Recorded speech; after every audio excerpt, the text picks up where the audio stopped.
अरे पीछे मैं सुना बड़ी मुझे आवाज़ा भी आ रही है। इस टाइम ऐसे ही यहाँ पे भूत भूत रहते हैं। ये दरवाजा भी इन्होंने इसलिए लगाया। मैंने सुना था उस दिन, पता नहीं मुझे कौन बता रहा था, इधर वो है देख के नहीं और ध्यान दे आपको कहना है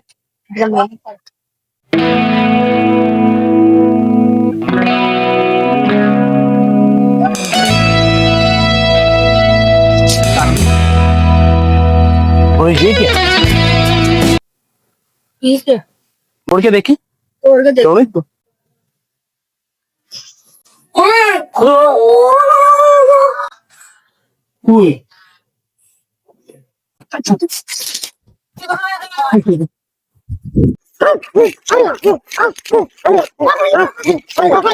बाबा जी, हाँ जी हाँ जी, क्यों है वो क्यों है पूछो।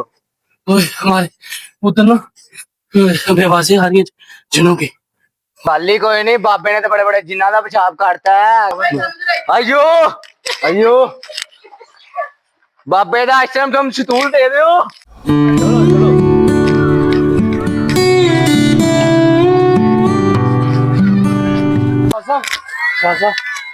आवाजा आ रही है। वादा मैंने भी आ रही है, खैर ही हुए।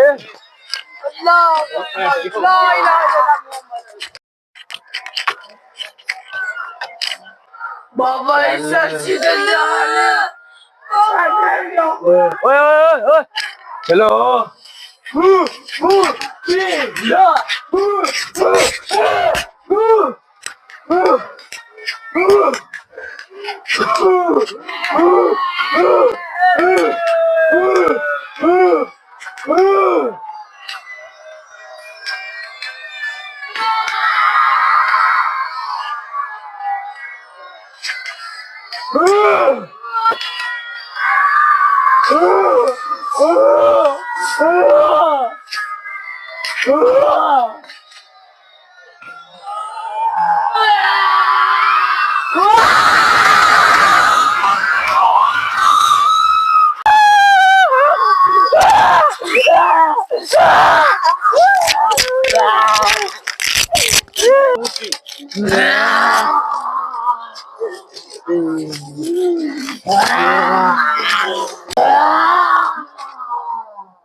बाबे